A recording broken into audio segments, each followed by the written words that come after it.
precisa ter vai ter bastante texto, mas o tio aqui, ele separou o puro creme do milho verde, tá? Para não ficar uma aula muito extensa assim.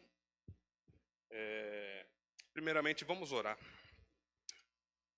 Pai Santo, glórias a Ti, Senhor. Louvado seja o Teu santo nome. E agora, Pai, nesse momento solene, na comunhão dos santos, nesse momento solene, onde nós podemos compartilhar o ensinamento e conhecer mais de como o Senhor controla a história, como o Senhor molda tudo aquilo que é bom, agradável e santo, para que os Seus santos possam caminhar em retidão, Senhor. Nós louvamos o Teu santo nome e que o Seu Santo Espírito habite em nós para nos dar sabedoria, discernimento da matéria que vai ser aplicada, Senhor. Nós oramos assim no nome santo do Senhor Jesus Cristo, que vive e reina pelos séculos dos séculos. Amém. Só preciso lembrar que eu tenho esse aparato aqui agora. Então, meus irmãos, a gente vai começar falando sobre a divisão do cânon. Porque a gente vai notar que existem certas diferenças entre denominações e diferentes religiões, que podem conter os mesmos livros, mas alguns com acréscimos, outros com uma estrutura diferente. Então, a diferença entre os cânons, a Bíblia protestante, ela possui 39 livros do Antigo Testamento. A Bíblia católica, ela acrescenta 7 livros, tá? Chamados deuterocanônicos. Já a Bíblia hebraica tem o mesmo, isso aqui é importante, ó. Ela tem o mesmo conteúdo protestante, ela tem o mesmo conteúdo que a Reforma Protestante tem. Mas a gente vai notar que ela é organizada, ela foi moldada de uma maneira diferente, porque nós aqui de uma Bíblia ocidental, nós temos uma sistematização diferente. Nós vamos ter diferentes ordens, os livros vão ser colocados em ordens diferentes, e também vão ter separações entre os pequenos profetas, por exemplo. Tá dando para ler direito? Ô DJ, tá saindo bem o som aí?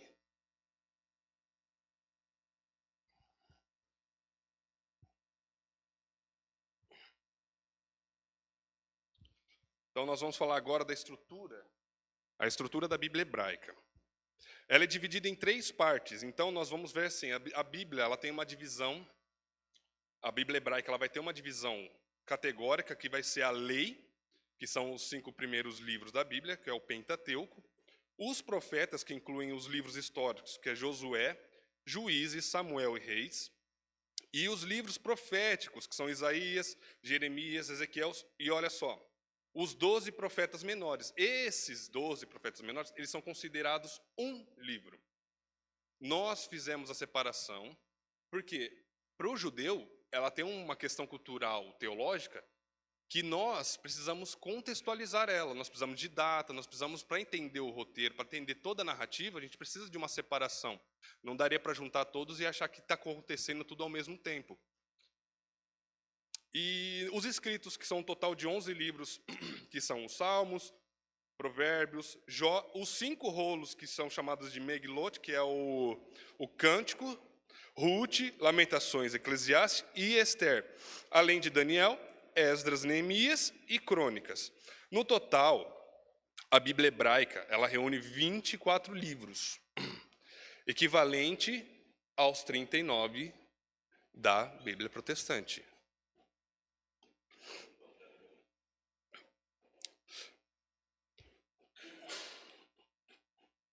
Então vamos entender um pouco dessa origem histórica, né? Então a gente vê que essa tríplice divisão entre lei, históricos e profetas, ele já é antigo, ele é datado em documentos. Tanto que a Bíblia hebraica, o Antigo Testamento hebraico, ele se chama Taná, que é justamente as 3 primeiras letras de cada um, que é a Torá, o Ketuvim e o Niveim, que são essas separações, são a tríplice divisão do Antigo Testamento hebraico. Então a gente vê que a divisão tríplice ela é muito antiga, remontando ao século V a.C. E ela está confirmada em diversos testemunhos históricos. São documentos, irmãos, que relatam essa divisão, onde eles vão comprovar que, olha, nos tempos dos profetas, no tempo onde existia a pedagogia da Bíblia do Antigo Testamento hebraico, ele era dividido em 3 partes. Como, por exemplo, no documento do prólogo do livro, ele é um apócrifo, tá, de Sirach, mas ele vai mostrar que existem mesmo essa participação em 3 etapas do Antigo Testamento hebraico. Os escritos de Filo de Alexandria, que era um documento da biblioteca de Alexandria, também documentando essa divisão tríplice. E o historiador, né, Flávio Joséfo, do primeiro século, ele é um historiador judeu, que também menciona essa organização. E ele vai falar assim que vai ter mais para frente ele falando sobre isso, mas só que é importante ele falar assim que, olha, tirando esses 3 aqui, não tem mais nada, que a gente vai falar sobre os apócrifos. Só que a gente vai ver também, me lembrem, viu, irmão, se eu começar a falar e esquecer de pular que eu ainda estou acostumando.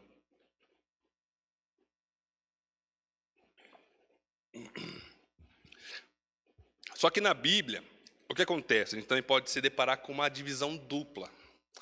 A gente pode ver textos que mencionem apenas uma divisão em 2 etapas, que seria a lei e os profetas. Que, embora a divisão em 3 partes fosse comum, e ela era comum para entendimento do Antigo Testamento hebraico, alguns entendiam o cano apenas em 2 seções: a lei de Moisés e os profetas. Os profetas incluíam todos aqueles livros que estão nos históricos também, mas eles não consideravam que tinha uma terceira participação, uma terceira seção. Então eles mencionavam todo o Antigo Testamento em 2 seções apenas. A gente vai ver isso nos textos. A lei de Moisés, então, essa visão encontra apoio em algumas passagens bíblicas, como Daniel 9, 2, 6, 11, capítulo 9, versículos 2, 6, 11, Zacarias 7, 12, Neemias 9, 14 e 29, 30, Lucas 16, 16 e Atos 13, 15. Eu separei alguns aqui para a gente entender, como eles fazem, como na Bíblia, quando a gente vai ler a Bíblia, a gente encontra essa separação dupla de seções. Sim, fizeram o seu coração duro como diamante, para que não ouvissem, olha só, a lei, nem as palavras que o Senhor dos Exércitos tinha enviado pelo seu Espírito, mediante quem?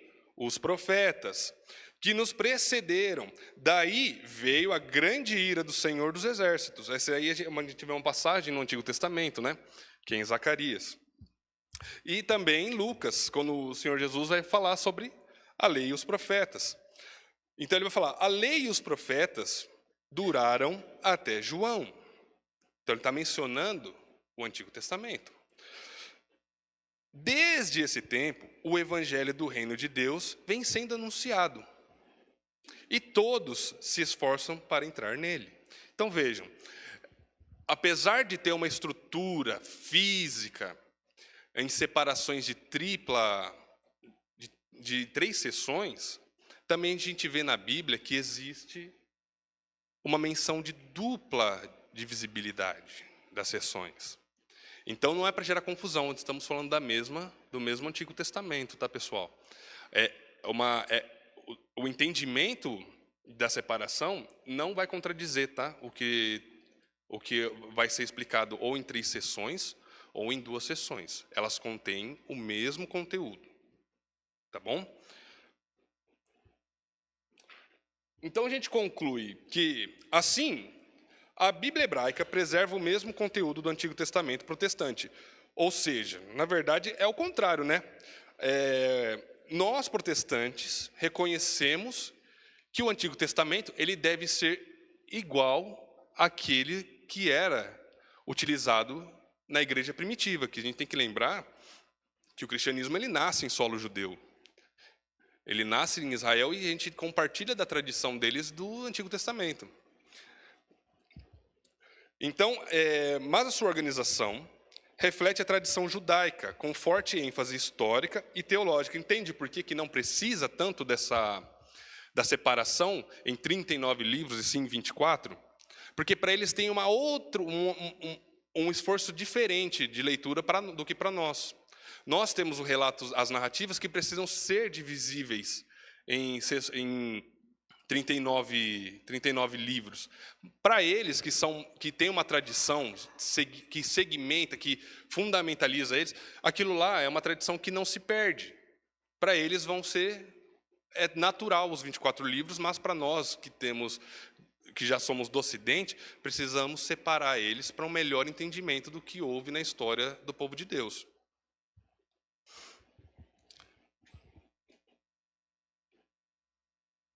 Então, agora nós vamos falar da extensão, né? Sobre o cânon hebraico.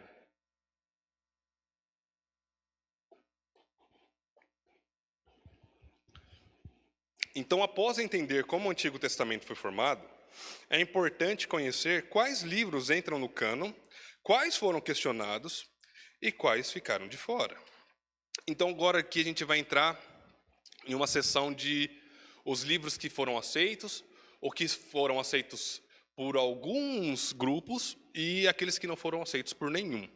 E é importante a gente entender qual foi caracterizado. A gente bem lembra daquilo que o Ideraldo falou na primeira aula, né, sobre o reconhecimento, sobre como foi colecionado os livros. Vocês estão lembrados sobre como era preciso, o que era necessário para ser reconhecido um livro do Antigo Testamento?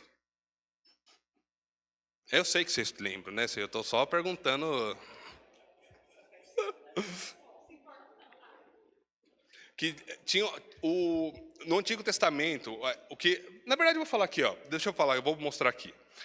O cânon hebraico, ele tem os 24 livros, como nós mencionamos, que vale os 39 da Bíblia protestante, que a Bíblia acho que a maioria tem aqui. Se vocês contarem no Antigo Testamento, são 39 livros. A maioria foi aceita sem dúvidas, ou seja, esses livros que foram recebidos eram aqueles livros que você bate o olho e fala assim, opa, é inspirada e autoritária. Ela tem inspiração, olha só, como ela puxa a responsabilidade, ela compra essa atenção, ela fala assim, olha, aqui ó, é a palavra de Deus. E aí o pessoal se reunia e falava assim, opa, é verdade, esses livros aqui, eles contêm, de fato, a palavra de Deus. E ela serve como ensinamento, e ela serve como relato histórico, e a gente vai ver isso. Porque nem tudo que também foi descoberto, nem tudo que foi explorado, puxa essa responsabilidade, ela tem esse caráter divino. Então, esses livros que eram em consenso comum, que eles falavam assim, olha, esses livros aqui, nós entendemos que ele veio da parte de Deus, eles carregam o nome de, é um nome difícil, tá? Homologoumena. Livros de consenso. Só que nem tudo é flores.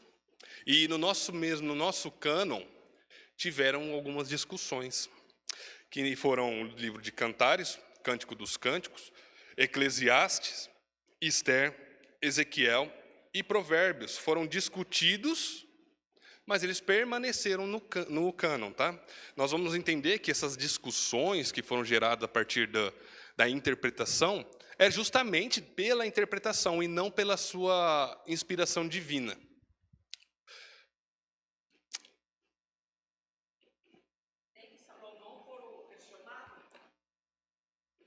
Não vamos entrar em Salomão agora, hein? Senão você vai ficar aqui até meio-dia falando de Salomão. Os livros que foram rejeitados por todos, esses carregam o nome de pseudopígrafo. Os pseudopígrafos eram escritos religiosos produzidos após exílio. A época é muito importante, tá, pessoal? É uma época, naquela época de Esdras e Neemias, tinha muito escrito. O pessoal começou a escrever muito conteúdo. Eles tinham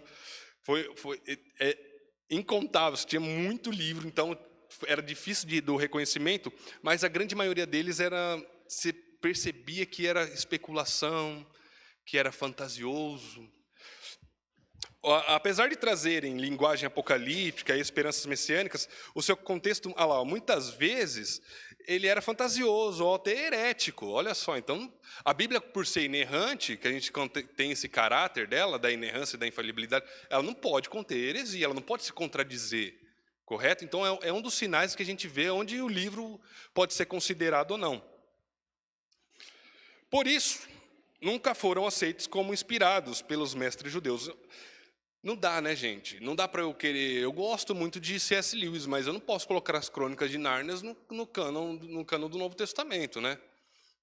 Eu pego assim e leio assim, nossa, que livro inspirado. Olha só, Jesus representado como um leão, seu trono.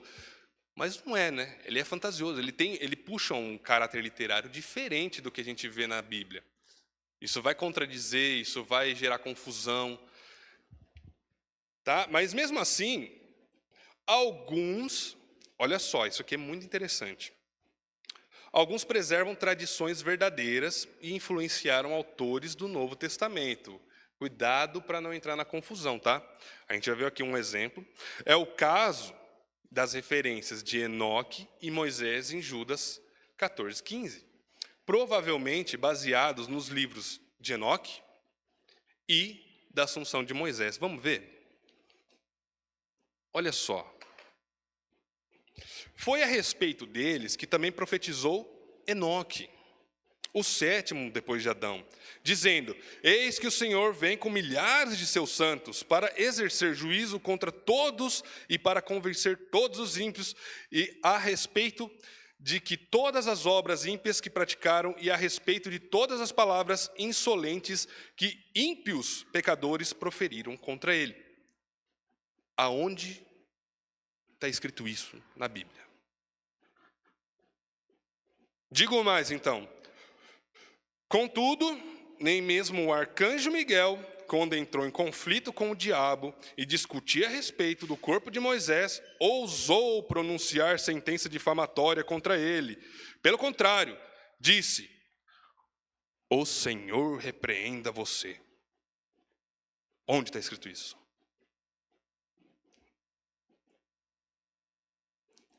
A grande verdade é que não tem. Não tem esses relatos. O livro de Enoque, a Assunção de Moisés, eles não foram considerados canônicos. Mas eles estão incluídos no livro de Judas. Ora, a gente vai ver que o livro de Judas ele é um livro de confronto contra o falso ensino. E ele coloca nesse livro aquilo que ele tem como cultura. Eram os relatos. E ele coloca no seu exemplo aqui. Ele vai falar sobre como na época de Moisés, na época de Enoque, mas mesmo que não estejam no cano. E isso vai fazer com que Enoque e a Assunção de Moisés sejam canônicos? Não. Qual livro é inspirado aqui? Judas. E por mais que ele tenha essa composição com os livros que a gente considera apócrifos, isso não vai validar nem qualificar os apócrifos para que sejam considerados parte do cânon. Vocês estão conseguindo me compreender? Você não conseguiu compreender? Então, ou seja, por mais que ele tire informações de livros que não estão no Antigo Testamento, essa parte, e somente essa parte, ela vai entrar como inspirada porque é um relato de Judas. É Judas explicando aqui. Mas isso não vai transformar o livro de Enoque e nem a Assunção de Moisés como inspirado e infalível. Ficou mais claro? É difícil porque a gente não tem contato com esses livros. Pode falar, Ideraldo. Exatamente. Não é um consenso, não é, mas aqui quando a gente fala desse cânon, a gente está falando do cânon protestante com a base na hebraica. Mas sim, nós vamos falar sobre esses cânones que são diferentes. Também tem a Igreja Ortodoxa que consideram outros livros, tá? Mas aqui ficou clara a questão da inspiração, de como pode sim favorecer e também contribuir para a cultura daqueles da igreja primitiva. Que bom, pessoal. Aqui nós vamos falar sobre os livros que são questionados por alguns. Durante o processo de canonização, 5 livros foram alvo de dúvidas em alguns círculos rabínicos: Cântico dos Cânticos, Eclesiastes, Esther, Ezequiel, e Provérbios. Mas olha só, isso não significa que só foram aceitos mais tarde, eles já faziam parte, tá? É que a interpretação dos livros gerou uma comoção comunitária e falou assim, ó, nós precisamos discutir sobre estes livros. Tá? Pois desde o início eram reconhecidos pelo povo de Deus. As dúvidas surgiram por motivos de interpretação. Vamos entender um pouquinho melhor? Por que eles geraram essa comoção, né? Por que gerou esse desconforto literário para que eles sejam questionados? O Cântico dos Cânticos, ele é uma literatura que ele foi considerado sensual por alguns, especialmente a escola de Shammai. Ó, deixa eu já contextualizar vocês aqui. Nessa época, tinham duas escolas que eram muito proeminentes no período judaico, helênico, tá? Pós-exílio, que era a escola de Hillel e de Shammai.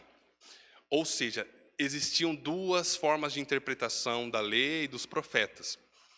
A escola de Hillel, ela era mais, como a gente pode dizer assim, mais liberal. Ela era mais soft, mais fofinha, assim, né? Mais tolerável. Já a escola de Shammai, ela já era uma igreja mais ortodoxa, mais dura. Ou seja, ó, vamos analisar direito isso aqui, porque isso aqui está ofendendo a doutrina e tá. Então a gente vê assim, e vamos ser honestos, porque para mim, pelo menos, o livro Cântico dos Cânticos gera a primeiro contato esse estranhamento. Eu estou lendo lá quando a gente está lendo os livros de sabedoria e entra em Cântico dos Cânticos, gera uma, pelo menos para mim, quando eu li, falei, rapaz, tá certo isso aqui.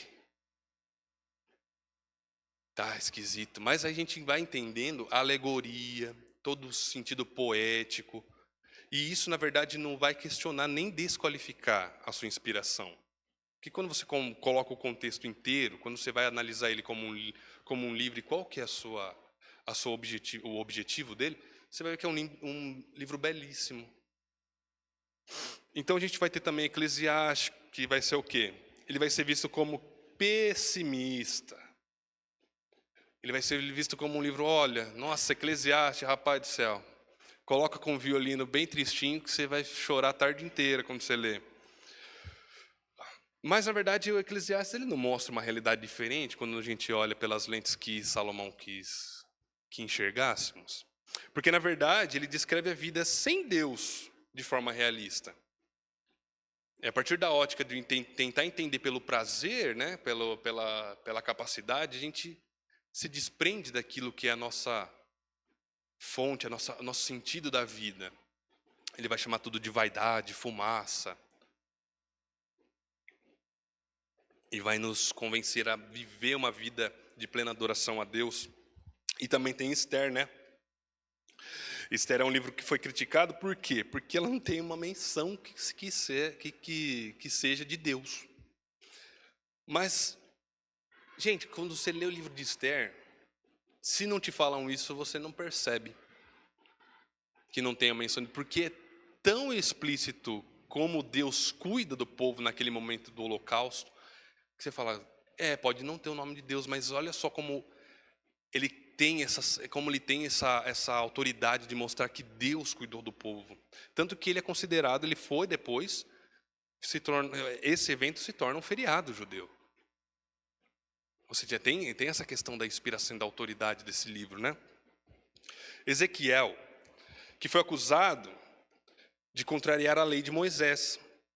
Mas supostas, isso daí, na verdade, são divergências que explicam pela interpretação de Ezequiel. Na verdade, eu li, e eu não sei se é porque eu não sou judeu, mas eu não vi onde tem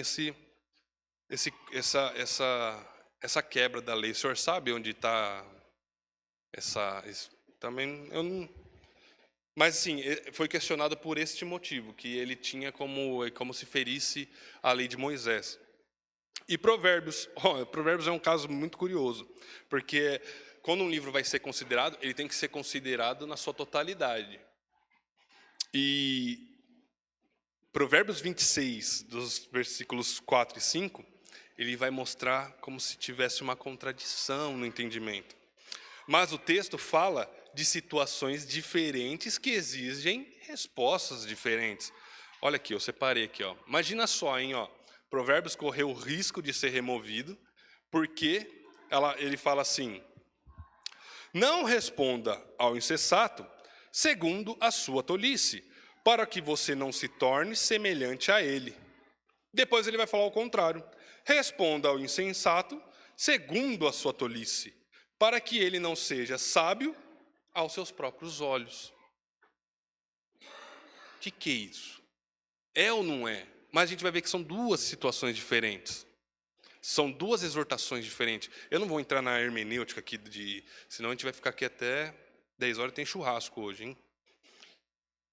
Então, vocês verem como tem essa tensão? Consegue ver como se o livro ele tem algumas características, ele corre o risco de ser desvalidado, corre o risco de não estar no cano? Estão conseguindo compreender? Que bom. Renan, por hora aí tá tudo certo o áudio? Ninguém? Então agora a gente vai falar sobre os livros que são aceitos por alguns, que são chamados de apócrifos. E os livros apócrifos, nós vamos colocar aqui como exemplo principal a Igreja Católica Romana, porque é que mais contrasta, né, nessa questão cultural, sociológica também da religião, com a Igreja Protestante. A Bíblia Católica Romana inclui 7 livros e 4 acréscimos ao Antigo Testamento, chamados de deuterocanônico. A gente vai descobrir por que ele carrega esse nome, tá? Livros como Tobias, Judite, Sabedoria, Eclesiástico, que também é o Siraque, né? Baruque, com a carta de Jeremias, e 1ª e 2ª Macabeus. E também tem acréscimos adicionais em Esther, em Daniel, e só esses 2. Esses escritos nunca foram reconhecidos como inspirados por quem? Por quem que eles nunca foram reconhecidos? Pelos judeus. Ou seja, não é uma invenção protestante. Nós reconhecemos que o judeu ele tem esse papel protetor do Antigo Testamento. Esses escritos nunca foram reconhecidos pelos judeus. Sua canonização oficial pela Igreja Católica, olha de quando ela é datada. 1546. E olha só, por que esse documento, por que esses livros foram oficializados? Foi em um concílio, que foi o Concílio de Trento, que era o quê? Uma resposta à Reforma Protestante. Ou seja, a Igreja Católica Romana estava correndo um risco naquela época. Então eles precisaram juntar um concílio, esse Concílio de Trento, onde eles juntavam argumentos contra a Reforma Protestante, e um deles era essa oficialização dos livros considerados deuterocanônicos. Outros 3 livros, aqui a gente vai falar da Igreja Ortodoxa, tá? Que não é a Igreja Católica de Roma, mas é uma igreja que ela é separada, ela é católica ortodoxa. A gente vai ver ela mais para os países siríacos, assim, cirílicos, que na Rússia tem bastante comum eles lá. Eles não consideram o mesmo Papa, tá? Eles são separados do catolicismo romano. E se não bastasse, ainda tem a inclusão de 3ª e 4ª Esdras e a oração de Manassés. Ou seja, tem mais, além desses 7, tem mais esses 3 ainda. E constam apenas esses 3 aqui, que foram citados, 3ª e 4ª Esdras e a oração de Manassés, só consta na Bíblia da Católica Ortodoxa. Isso também vai ter o que o Ideraldo levantou. Algumas igrejas consideram livros apócrifos que só ela considera. Não é um consenso, não é aquilo que a gente falou do homologou menos lá, daquela palavra grega que tem um senso comum. É comum a gente ver, assim como algumas igrejas vai botar um livro que faz sentido para o seu contexto e para a sua doutrina, mas que não vai ser unanimemente aceito. Que é o caso de Enoque, O Ideraldo. Da Igreja Ortodoxa. É isso. Enoque entra como um livro deuterocanônico deles.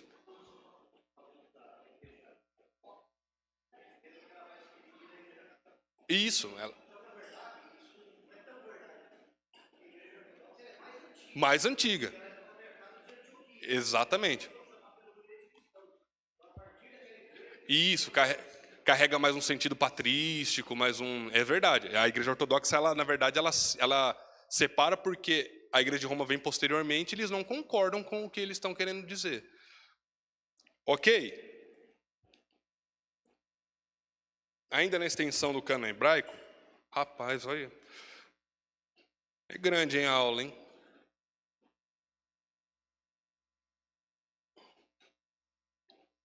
Alguém pode ajudar esse coitado a tomar um pouquinho de água? Obrigado, viu, Humber? Não briguem, hein?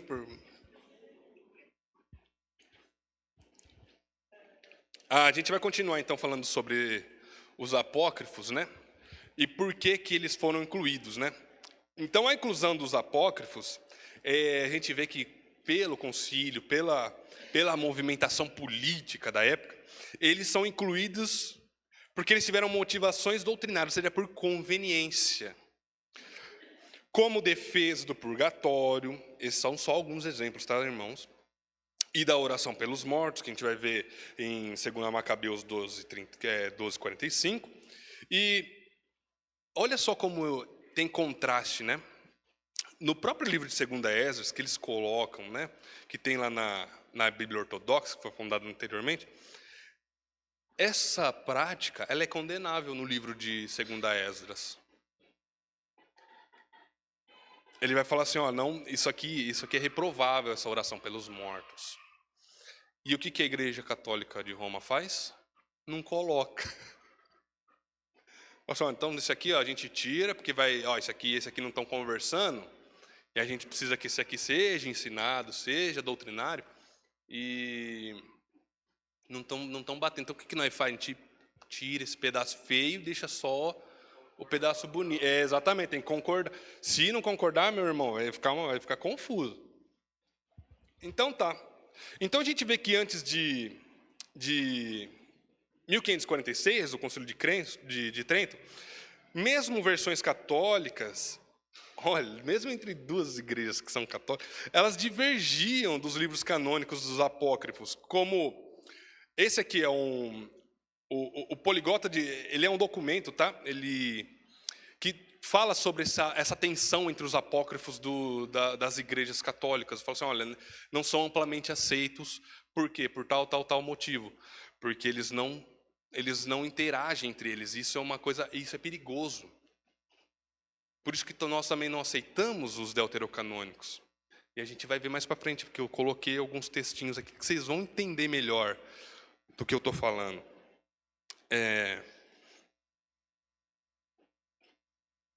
Enquanto católicos chamam esses livros de deuterocanônicos, são o quê? São o segundo cânon. Por isso que se chama deuterocanônicos. É o segundo cânon, segunda revelação que é incluída no Antigo Testamento. E o que eles são? Eles são livros que são do período interbíblico, onde tem um silenciamento profético, que são aqueles 400 anos entre Malaquias e Mateus, que eles são documentos que eles vão ser o quê? Vão ser reunidos e vão ser oficializados futuramente. Eles vão ser colocados como forma doutrinária e, no que nós estamos entendendo, serão bem convenientes para a doutrina a ser levantada pela época, né? Aqui, ó, eu coloquei isso aqui, ó. Os apócrifos foram escritos no período entre Malaquias e Mateus, que é esse período interbíblico, tá? Que era um momento de conquista helênica, que eram os gregos dominando aquela parte oriental, e não tinha mais profecias. Ele se encerra ali e ficam 400 anos aproximadamente em silêncio. Não tem mais relato até lá, até Mateus. Malaquias, e eles eram majoritariamente em grego, tá? Esses livros apócrifos eles eram escritos em gregos por conta dessa questão cultural helênica da época. Segundo a tradição, Cerca de 70 sábios judeus traduziram a lei para o grego em Alexandria. Contexto histórico, tá, pessoal? Por isso que carrega esse nome de Septuaginta, por causa dos 70 sábios reunidos para traduzir a lei, a princípio, tá? Para quê? Naquela época, com a morte de Alexandre o Grande, aquele império conquistado, ele foi dividido em 4 partes. E aquela parte que ficava na parte egípcia, Epifânio ele vai querer reunir, ele quer ter contato com a tradição judaica, mas ele não lê. E a maioria do pessoal ali também não lê hebraico. Vai ser feito o quê? Uma tradução para o vernáculo popular, que era o quê? O grego. Então eles traduzem para colocar na biblioteca de Alexandria. Criando a Septuaginta. Com o tempo, outros livros foram adicionados. Olha só aqui então. A princípio eles não eram, os apócrifos eles não estavam inseridos na Septuaginta. Eles vão ser colocados posteriormente. Tá? Inclusive os apócrifos. A Septuaginta foi amplamente usada na expansão do judaísmo e citada pelos autores do Novo Testamento, isso é uma grande verdade. É a partir da Septuaginta que a gente vê como o judaísmo ele quebrou essa questão cultural e da língua, né, apesar de não ser uma religião proselitista, né, ela foi mesmo assim, ela teve uma inserção muito importante na cultura ali do povo, e também a gente vê que como também ele transpassa a questão geológica e também tem judeus em outras partes daquela extensão territorial. Então, a Septuaginta ela foi importantíssima no movimento judaico pós-cativeiro. A Septuaginta, olha só, ela contém 39 livros canônicos do Antigo Testamento cristão, mas sua organização difere da Bíblia hebraica. Agora a gente vai começar a entender como aqueles 24 livros eles começaram a ser divididos em outros livros, né, em mais livros. Por volta de 170 depois de Cristo, ela foi traduzida para o latim, formando a antiga Bíblia latina. Não é ainda a Vulgata, tá? Não é aquela Bíblia que Jerônimo traduziu. Jerônimo vai traduzir ela do hebraico mais para frente. Ela foi traduzida para o latim, formando a antiga Bíblia latina, que manteve os apócrifos. Então, o que? Os apócrifos eles foram mantidos naquela Bíblia, na Septuaginta. Em 405 depois de Cristo, Jerônimo traduziu a Bíblia para o latim. Momento histórico importante. É aqui que a gente vai ver essa tensão dos apócrifos. Diretamente do hebraico, ou seja, já não era do entendimento grego, já não era da língua grega. Ele vai lá no original e busca para o latim na sua língua original, que é no hebraico. Criando a Vulgata. Então a gente tem que deixar claro que a Bíblia antiga, né, a Bíblia latina, ela é diferente da Vulgata por questões de traduções e na questão da sistematização dela também. Embora tenha incluído apócrifos, o que Jerônimo fez? Jerônimo tratou eles com menor autoridade. Porque quando você vai traduzir o texto, você começa a entender como ele é montado, como ele é organizado, você reconhece os seus padrões, e Jerônimo viu uma quebra nesses padrões, colocando em xeque a inspiração. Fala assim, opa, esses livros aqui que estão incluídos não me parece ser muito organizado, não. Tem coisa estranha aqui. Então ele caracteriza eles como, ele vai rotular eles, esses aqui têm uma autoridade bem menor do que aquelas que são reconhecidas de fato. Deixa eu ver se eu estou avançando certinho. Pessoal, até aqui vocês estão conseguindo entender ou eu estou falando difícil? Tá tranquilo? Pode falar, por favor.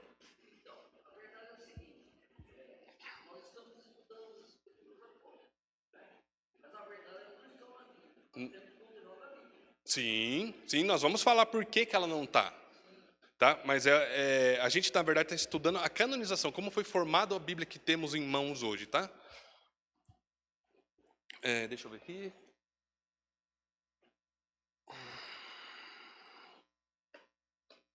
Só que agora a gente vai responder justamente essas perguntas, que é o quê? Respondendo aos que defendem a inclusão dos livros apócrifos. Eu preciso ficar também atento ao tempo. Olha só, o Novo Testamento faz alusão aos deuterocanônicos. Será? Será mesmo? Vamos ver. Alguns apontam Hebreus 11:35 como referência segundo a Macabeus 7. Que é o quê? Aquela questão da oração pelos mortos, pela ressurreição, né? Oração pela ressurreição. Só que a gente vai ver que quando a gente estuda Hebreus, não é muito bem Macabeus que ele está falando. Onde uma mãe vê seus filhos serem mortos. No entanto, o texto de Macabeus fala da esperança na ressurreição. É diferente, hein? Não da ressurreição real. Ou seja, a oração em Macabeus, ela era uma esperança da ressurreição. Mas a gente vê que naquele contexto, naquela interpretação correta de Hebreus 11:35, a gente vai ver que ele está falando na verdade de quem? Na passagem de Hebreus, fica melhor aplicado com as histórias da viúva de Serepta e da Sunamita. Que é o quê? A ressurreição real, que foi feita no período dos profetas, né? na época dos reis, que foram ressuscitados por Elias e Eliseu. E aqui eu deixei o texto, se os irmãos quiserem conferir para ver se eu não estou falando nenhuma bobagem, está ali, podem checar e fiquem à vontade. Mesmo que houvesse citação de um livro apócrifo, vamos entrar naquela discussão de novo. E se tivesse sido? E se fosse de Macabeus? E se ele estivesse fazendo mesmo? Porque assim, não é também um entendimento... Ainda assim tem pessoas que defendem, pessoas muito boas que defendem que essa interpretação é do livro de Macabeus. E se for? O que aconteceu no livro de Judas que a gente falou? Se fosse colocado o texto de Macabeus, isso ia qualificar ele como um livro canônico, inspirado e infalível? Não. Mesmo que fosse de Macabeus, já rejeitado pela tradição, ele não seria incluído porque foi citado em um livro por questões culturais ou de conhecimento. Essa citação, ela não valida a canonização. Vocês estão entendendo? Que só porque tem um pedaço de um apócrifo, ele não deve ser considerado canônico. Isso não validaria sua inspiração, como ocorre com os aqueles que a gente falou de Enoque e da Assunção de Moisés, que são os pseudopígrafos. Bom, mas aí pode então ter uma outra circunstância, né? Que é o quê? Olha só, os manuscritos gregos mais antigos incluíam os deuterocanônicos. Eles podem citar isso, né, como um argumento para que validem o reconhecimento dos deuterocanônicos no livro. E a gente vai responder o quê? Olha, os manuscritos incluem os apócrifos. Mas de quando que eles são? Eles são do século IV, olha só como já caminhou, já tem um período histórico, né? Já teve essa questão da Bíblia ser formada e os apócrifos estarem inseridos nela. E não provam que esses livros eram o quê? Considerados canônicos no primeiro século. Por quê? A gente vai entender que tem uma tensão de aceitação. Eles não são amplamente aceitos, os apócrifos. E mesmo que eles estão lá datados do primeiro século, a gente vai ver uma versão... a versão siríaca, né, da Bíblia, que é a Peshita, que no século II, olha só, ela é anterior dessa datação dos documentos do século IV, e ela não incluía. Ou seja, não eram consensos apócrifos. Por mais que alguns consideravam, não eram amplamente aceitos por toda a comunidade cristã. A versão siríaca da Bíblia, no século II, não incluía. Só no século IV, olha só a confusão, foram aceitos pela igreja da Síria. Ou seja, depois ela foi aceita. Beleza, por isso que a gente vai falar assim, no século IV, mas no século IV a igreja da Síria, ela reconhece os deuterocanônicos, estão lá nos seus documentos. Mas no século II não, ela foi incluída posteriormente, né? Isso. E mesmo assim, tem uma tensão na aceitação, na própria igreja. Após os concílios de Constantinopla, em 1638, Jaffa, em 1642 e Jerusalém, em 1672, foram oficialmente reconhecidos. Então, eles foram oficialmente reconhecidos pela Igreja da Síria. Mas olha só, curiosamente, depois de um tempo, em 1839, a própria Igreja da Síria excluiu de seu catecismo maior, com a sua alegação de que não existem no hebraico. Não fazem parte da revelação do período profético. Ele está categorizado numa divisão diferente. Entendem, então, que não é por causa dos relatos históricos, onde a gente vê também contrastes de dificuldades da aceitação das primeiras comunidades, de aceitarem os livros apócrifos. Nem todos, olha, isso aqui não vale, isso aqui também não vale, não faz sentido manter esse, mas esse faz, para vocês faz? Então tá bom, fica com vocês, para a gente não vale nada, tá bom? Então tinha essa tensão. E isso daí não pode existir.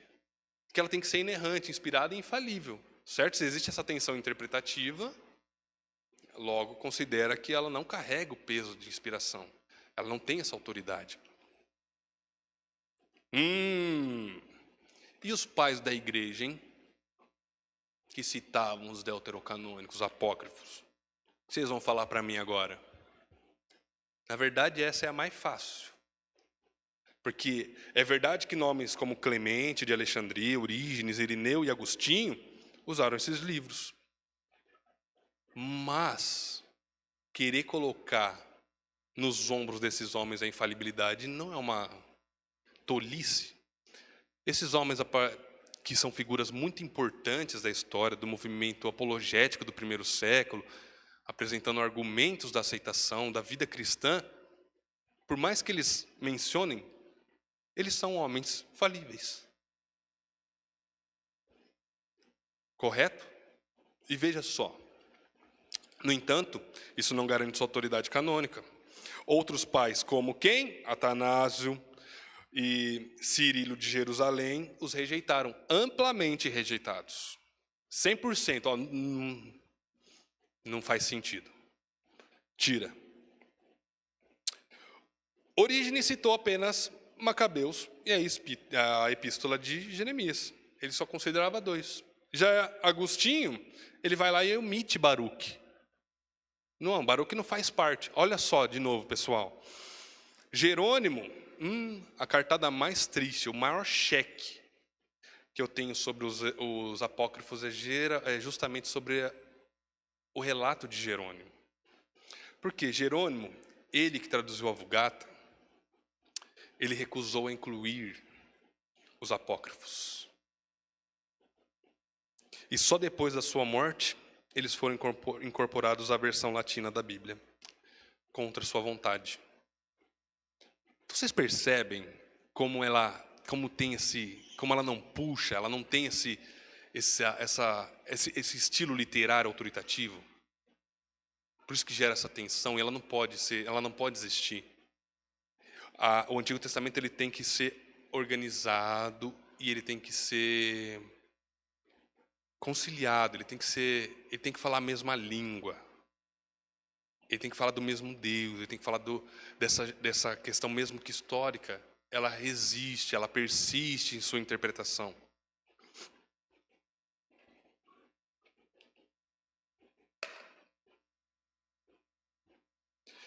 Então por que nós não temos apócrifos em nossas Bíblias? Se vocês estão tristes porque não tem, calma, não fica triste, eu vou falar o porquê. Primeiro, pelo seu conteúdo. Alguns livros apócrifos apresentam ensinamentos que contradizem a mensagem das Escrituras, como a oração pelos mortos em 2 Macabeus 45:46, salvação pelas obras em Tobias 12:9, e a ideia, a construção do pensamento do purgatório, uma terceira análise do divino pós-morte, né? Além disso, muitas narrativas têm caráter claramente fantasioso. De novo, aquela questão lá da especulação, do que a gente só pode ser literatura mesmo imaginária, como Bel e o Dragão. Olha só os nomes, pessoal. Bel e o Dragão, a história de Susana, oração de Azarias, acréscimo ao livro de Esther, Tobias e Judite. Esses textos também apresentam erros históricos e cronológicos que comprometem sua confiabilidade. De novo, erro. Essa palavra erro, ela não pode existir na canonização. Dá para confiar num livro que tem erro? E Deus pode errar?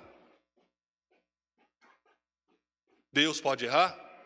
Não. Então, se a gente considera essa inspiração e a infalibilidade justamente pelo caráter infalível de Deus, pelos seus atributos comunicáveis e incomunicáveis, como que a gente pode considerar que um livro que tem erros entre no cânon? É lógico ou é ilógico?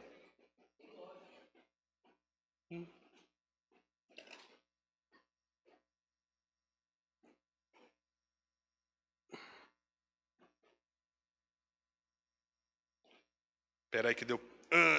Aqui. Eu repeti aqui sem querer.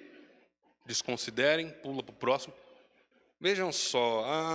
Então você fica falando de Macabeu, você fica falando de Tobias, de Eclesiástico, né? Vamos ver então lá como está escrito? Pois, se não esperasse que os mortos que caem ressurgirão de novo, orar a favor deles seria supérfluo e inútil.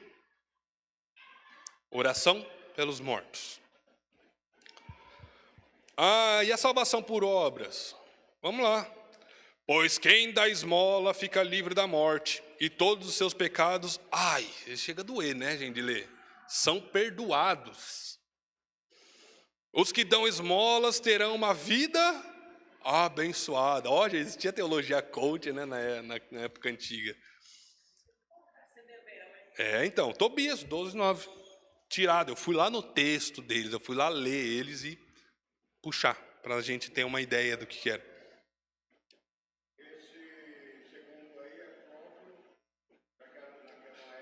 Muito bem dito.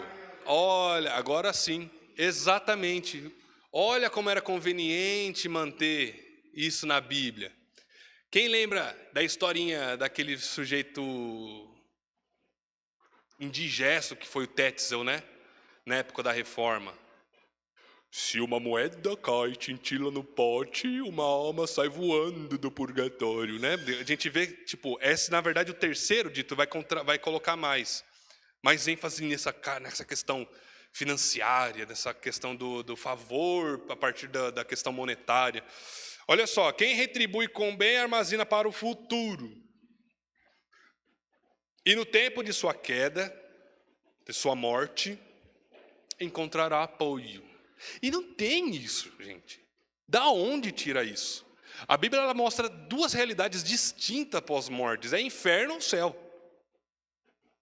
Não tem um lugarzinho, um banquinho onde você fica sentado esperando. Oi? Eclesiástico. Eclesiástico. Não é. Salomão é Eclesiastes. Tá diferente. Não confunda os dois. Então está entendendo a questão doutrinária, como é importante, como faz bem deixar aquilo que é convincente, como é conveniente, quando faz parte da sua doutrina. Você vai contra a Escritura? Você está indo contra a Escritura? Você não vai dar 10 esmola para o morto, dito? Cuidado, hein, você está indo contra a palavra de Deus, mas não é conhecido unanimamente. É uma questão mesmo de controle de massa. E era isso mesmo que a Reforma falou. Peraí, meu irmão. A Reforma, ela vai falar sobre a justificação. Se Cristo morreu por nós, por que a esmola paga pecado? Lembra? Então tem essa tensão. E pela época que foram escritos. Todos os apócrifos foram produzidos num período de reconhecimento pelos próprios judeus como sem profecia. Já estou terminando, viu, pessoal? Ou seja, nesse momento que eles estão reconhecendo esses livros, era um período de silêncio profético. Se é silêncio profético, não tem profecia. Não tem nada dele que sairia útil a não ser essas questões culturais e históricas, que é para nós entendermos de fato como foi conduzido o povo de Deus através da cultura. Eles não são livros inúteis, entendam, irmãos, por favor, que eles são de fato livros que são muito úteis para entender o contexto histórico do povo de Deus durante a história. Mas eles não podem ser considerados inspirados e infalíveis. Mais 5 minutinhos, por favor, diretora. E agora aqui, ó.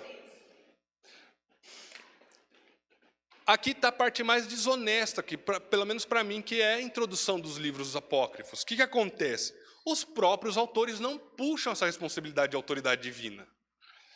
Ou seja, os próprios livros apócrifos não afirmam serem inspirados por Deus. Vamos ver, ó.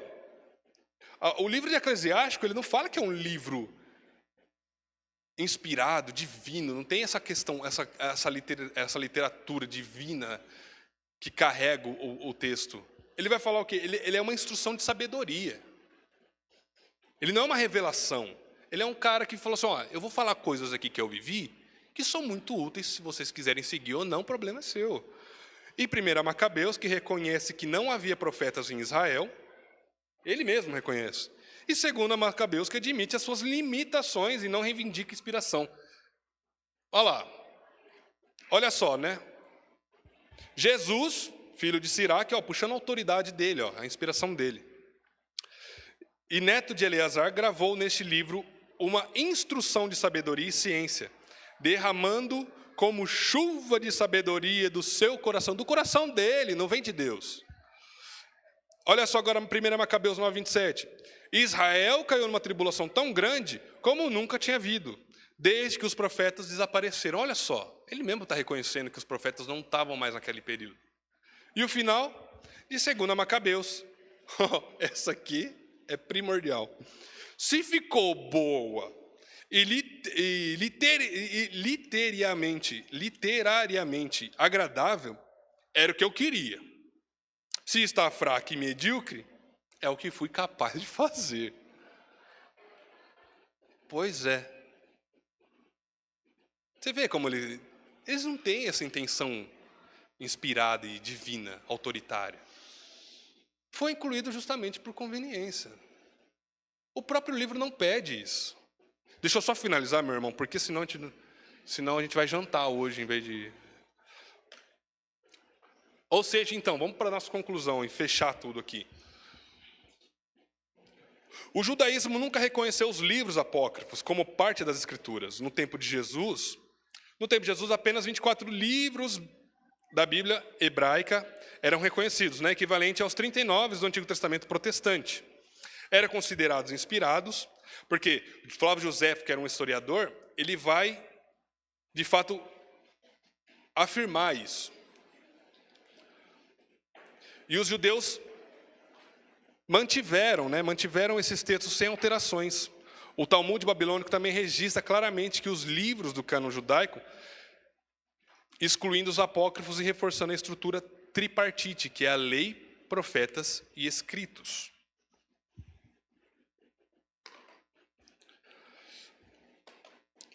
A teologia reformada segue esse entendimento, reconhecendo que os judeus foram quem? Foram guardiões dos oráculos de Deus. Mas esses livros são muito nossos, tá, irmão? Pertencentes ao povo de Deus durante a história. O que temos hoje é o mesmo que Jesus e os apóstolos usavam. Quando se referiam à lei e aos profetas, estavam excluindo os apócrifos. Apesar disso, os apócrifos podem ter valor histórico e devocional, especialmente por trazerem informações sobre o período entre o Antigo e o Novo Testamento. A questão da importância deles, por eles não ser totalmente descartáveis. A principal diferença entre o Antigo Testamento protestante e o católico está o quê? Na forma como cada tradição entende o cânon, como é formado. Vamos ver. O que nós entendemos? Que a Bíblia, que os livros, eles são reconhecidos.